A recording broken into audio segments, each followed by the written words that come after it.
The following is a DW Ancient Egypt production. In the last episode, we focused on Khufu and the Great Pyramid. We left off at a brief reign of his son Djedefre. He was succeeded by his half-brother Khafre, who would build the Second Pyramid of Giza. The topics of this episode include Pharaoh Khafre, Khafre's Pyramid, the Great Sphinx, Pharaoh Menkaure and the Third Pyramid of Giza, Pharaoh Shepseskaf and the Mastaba el-Faraoun, and Queen Khentkawes.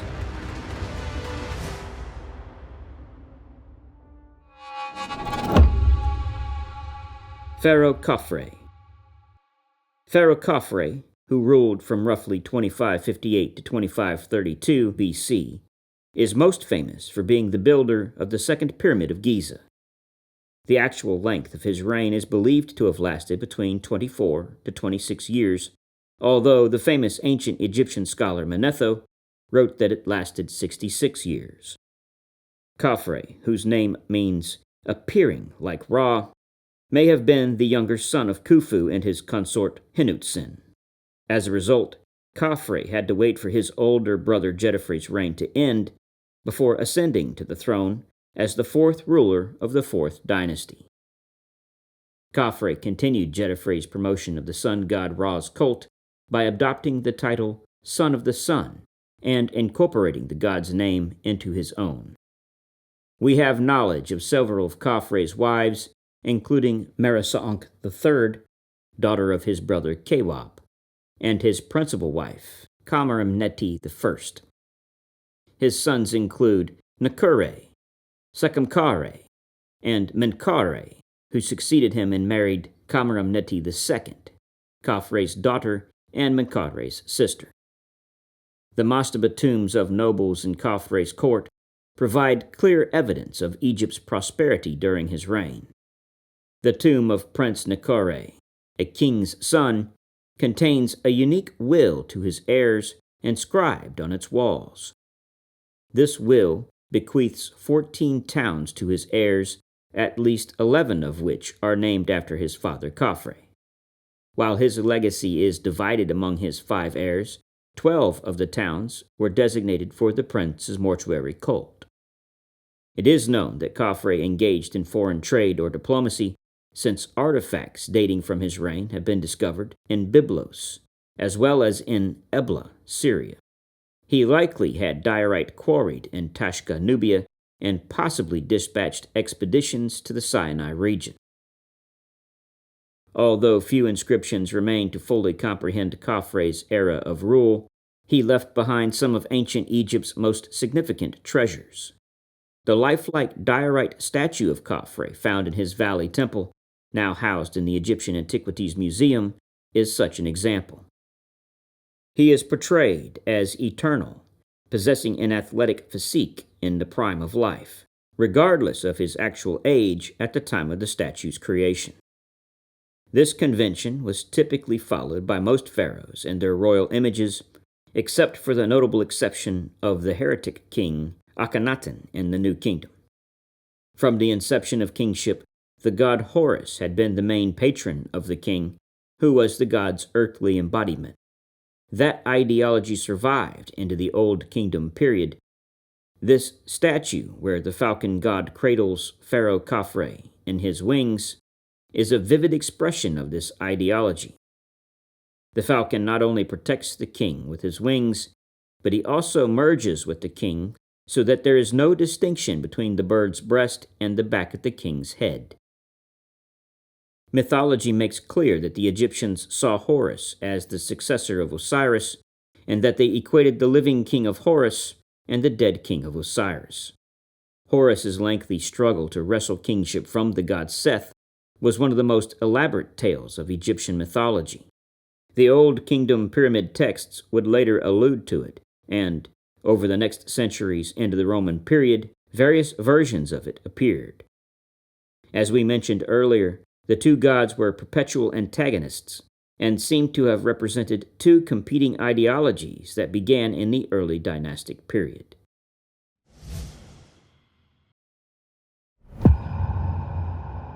Khafre's pyramid. Khafre's layout of the temple complex, the Valley Temple, Causeway, Mortuary Temple, and Pyramid, set the standard for the rest of the Old Kingdom royal tombs. To give the impression of a taller pyramid, Khafre built on slightly higher ground. At 447 feet, his pyramid was 33.5 feet smaller than Khufu's Great Pyramid. This pyramid does have the advantage of retaining some of its original Tura limestone casing on the upper courses leading to the apex. It was believed in classical antiquity that Khafre's pyramid was completely solid, with no entrance or rooms inside.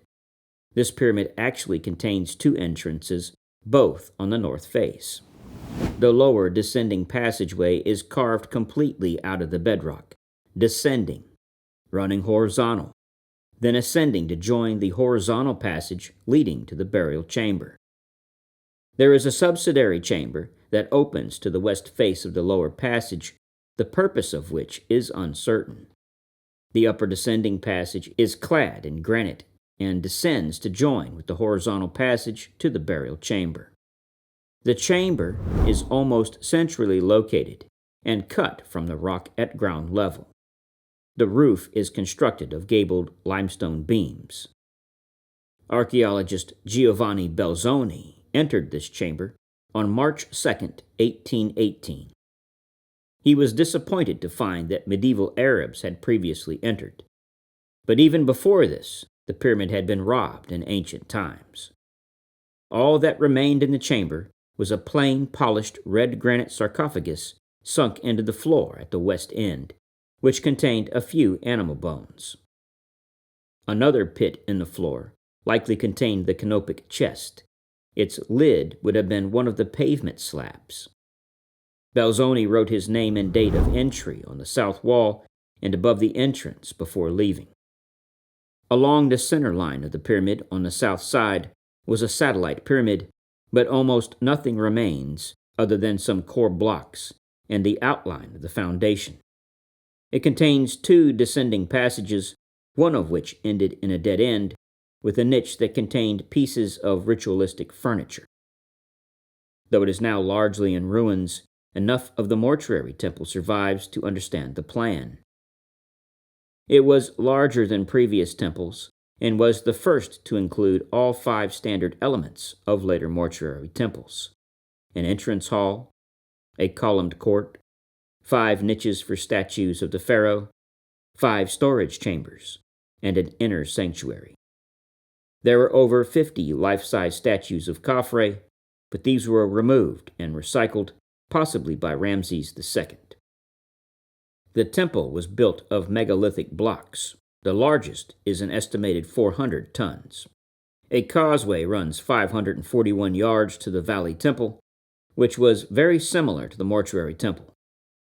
Khafre's Valley Temple is the largest Old Kingdom structure to survive, other than the actual pyramids. It was built of local limestone, but the walls were veneered with great slabs of red granite stones brought from the quarries at Aswan, some 600 miles to the south.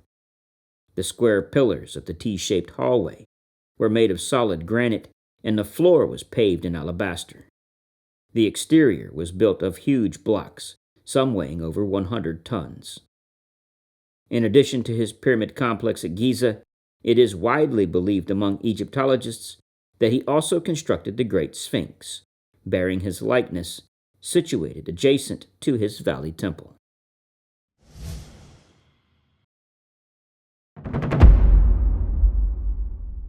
The Great Sphinx. The Great Sphinx, located east of Khafre's pyramid, is the oldest known monumental sculpture in Egypt. As to whether Djedefre or Khafre constructed it is a matter of debate. The Sphinx was carved from the bedrock of the plateau, which also served as the quarry for the pyramids and other monuments in the area. A possibility is that the workmen, when building Khafre's causeway, ran into a huge sandstone rock, and instead of moving it, they carved out the Sphinx. If this is true, the Sphinx could be considered an accident, something not really planned. It is about 66 feet high and about 240 feet long. The Great Sphinx is one of the world's largest and oldest statues, but basic facts about it are still subject to debate, such as when it was built, by whom, and for what purpose. For most of the last 4.5 millennia, it has been buried in sand. In roughly 1400 BC, Prince Thutmose cleared away the sand and erected a stele commemorating the event. The 1-meter-wide nose on the face is missing. Examination of the Sphinx's face shows that long rods or chisels were hammered into the nose, one down from the bridge and one beneath the nostril, then used to pry the nose off towards the south. The Arab historian al-Makrizi, writing in the 15th century, attributes the loss of the nose to iconoclasm by Muhammad Sayyim al-Da'ar, a Sufi Muslim, in AD 1378. Upon finding the local peasants making offerings to the Sphinx in hopes of increasing their harvest, he destroyed the nose and was later hanged for vandalism. There is a story that the nose was broken off by a cannonball fired by Napoleon's soldiers. Other variants indict British troops, but sketches of the Sphinx in 1738 show the Sphinx missing its nose, and this predates Napoleon's birth in 1769. In addition to the lost nose, a ceremonial pharaonic beard is thought to have been attached, but this was most likely added in later periods after the original construction. Pharaohs wore false beards. They were usually clean-shaven, but it was a sign of authority to have a beard. During official occasions, they wore a straw or even a human hair beard that was plaited and with a chin strap. Even the powerful female rulers participated in this custom at times. The Sphinx has indentations indicating a chin strap. Fragments of red pigment are visible on areas of the Sphinx's face. Traces of yellow and blue pigment have been found elsewhere on the Sphinx, leading Mark Lenner to suggest that the monument was once decked out in gaudy comic book colors. The Sphinx has the head of a man and the body of a lion. To the ancient Egyptians, the Sphinx represented two things: the power of the lion and the intelligence of man.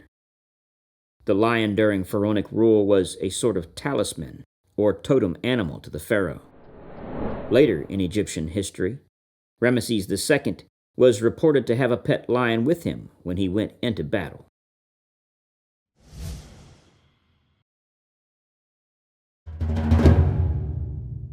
Pharaoh Menkaure in the Third Pyramid of Giza. In 2532 BC, Khafre was succeeded by his son Menkaure, who continued to build on the Giza Plateau. According to the Turin Kings list, Menkaure ruled for 18 years. Manetho credits him with a massive 63-year reign, while some experts have suggested that he may have actually ruled for around 28 years. His eldest son, Prince Khu-Inra, died before him, and he was succeeded by another of his sons, Shepseskaf, who completed his pyramid and mortuary temple at Giza. He constructed the smallest of the Great Pyramids, the Third Pyramid of Giza. With an original height of 228 feet, the small scale of this pyramid may have resulted from internal political problems during this time, most likely caused by the manpower and resources strained from the huge building projects of his father and grandfather. This pyramid was, however, built using more expensive material. The lower courses of the outer casing of the pyramid were built using red granite from Aswan, and much of this survives today. On the northern face of Menkaure's pyramid is the sad scar from an attempted demolition of the pyramids by Cairo's rulers in the 12th century. The upper casing blocks were made of white Tura limestone, which made for an impressive-looking monument. The original plan of the pyramid was for a structure of only 100 feet. This plan included a north entrance at ground level, but a new entrance had to be constructed once the expansion began. What was originally intended as a burial chamber now simply became an antechamber. Colonel Howard Vyse entered the burial chamber in 1837 and found a lidless basalt sarcophagus. Inside was a substitute coffin from the Saite period. Both items were shipped to England, destined for the British Museum. Luckily, they were shipped separately, because the ship carrying the basalt sarcophagus sank in a storm in 1838, shortly after leaving Leghorn. South of the Pyramid of Menkaure are 3 satellite pyramids, which are each accompanied with a temple and have a substructure. The southernmost is the largest and a true pyramid.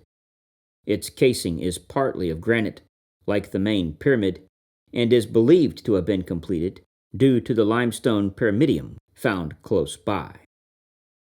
Neither of the other 2 progressed beyond the construction of the inner core. The mortuary temple of the pyramid was not complete when Menkaure died. Construction began with huge limestone blocks and large pink granite blocks. One of the limestone blocks to this temple is the largest to be found in the whole of the Giza necropolis, and it weighs at least 220 tons. The foundation and the inner core of the mortuary temple were composed of limestone. The floors and walls were to be clad in granite as well as limestone. However, Shepseskaf used mud brick to complete the building. The causeway was partially constructed by Shepseskaf after Menkaure's death, but it seems that it was not completed. It halts at the west side of Khafre's quarry, and we do not know for sure whether it connected to the Valley Temple or ran along the west wall of the temple. The foundations of the Valley Temple were made of stone, but the building was finished with rough bricks. It is thought that the west part of the base and the lower courses of the core of the north wall were built during Menkaure's lifetime, but the rest was built by Shepseskaf. Behind the entrance, there was a square antechamber with 4 columns whose alabaster bases were recovered from the site. Through this chamber, the temple opened out into a wide courtyard with a series of niches in the inner walls. A path paved with limestone blocks ran from the entrance chamber through the courtyard to a stair which led to a portico with 2 rows of wooden columns and an offering hall. On the north side of the offering hall, there were 8 storerooms, and on the south side, there were a further 7 storerooms. Many of the beautiful statues of Menkaure recovered from the site were found in these storerooms. There were also statues of the king standing with province deities, including a number of fragments which may suggest there was once such statuary for each nome. The workmanship of these statues, which are now in the Egyptian Antiquities Museum in Cairo, is very high, particularly considering the difficulty of this type of stone. However, many of the statues that were discovered were not completed, as was his pyramid, which was later finished by his son and successor, suggesting that Menkaure may indeed have met a sudden death. It has also been suggested that his Valley Temple, which was also not completed prior to the king's death, and was also probably completed by his son, was expanded during the 5th and 6th dynasties, suggesting that his cult following was very important and enduring.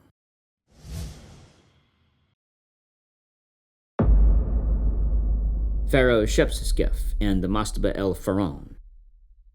In 2503 BC, Menkaure was succeeded by his son Shepseskaf, who had a short reign of only about 4 years. He returned to the 3rd dynasty burial ground at Saqqara and constructed the Mastaba el-Faraoun, which was based on the earlier constructions of the kings before the pyramids.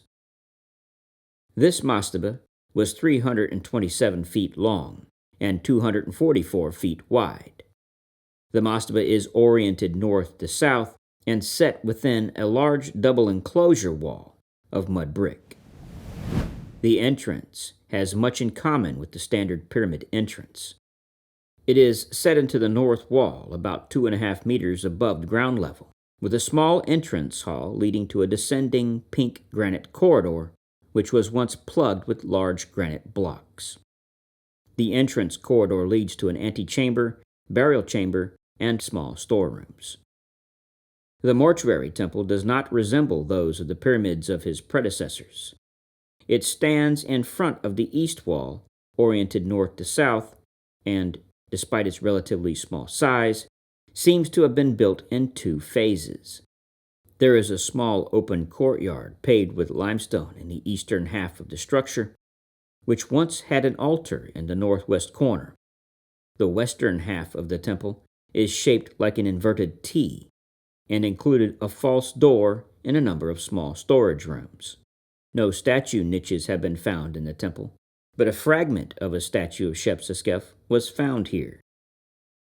The causeway does not lead directly to the entrance of the temple, but rather to the southeast corner and along the south wall before emerging into the courtyard surrounding the Mastaba.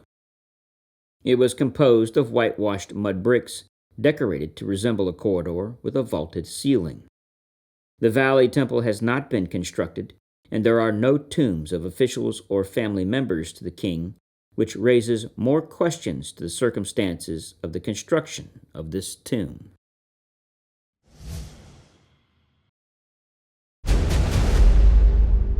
Queen Khentkawes. Shepseskaf's half-sister Khentkawes chose to have a similar style monument, but she built hers back in Giza. Her mastaba is believed to be the last royal tomb that was constructed at the necropolis. Her tomb is a large 2-stepped structure, which was initially thought to have been an unfinished pyramid, which was ascribed to Shepseskaf. It was referred to by some as the Fourth Pyramid of Giza.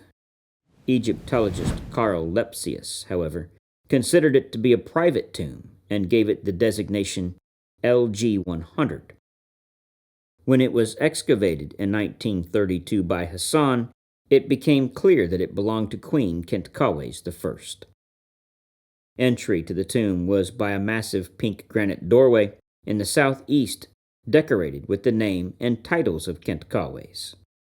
The underground part of the tomb resembled the layout of Menkaure's pyramid and also bore some similarities to the Mastaba el-Faraoun of Shepseskaf.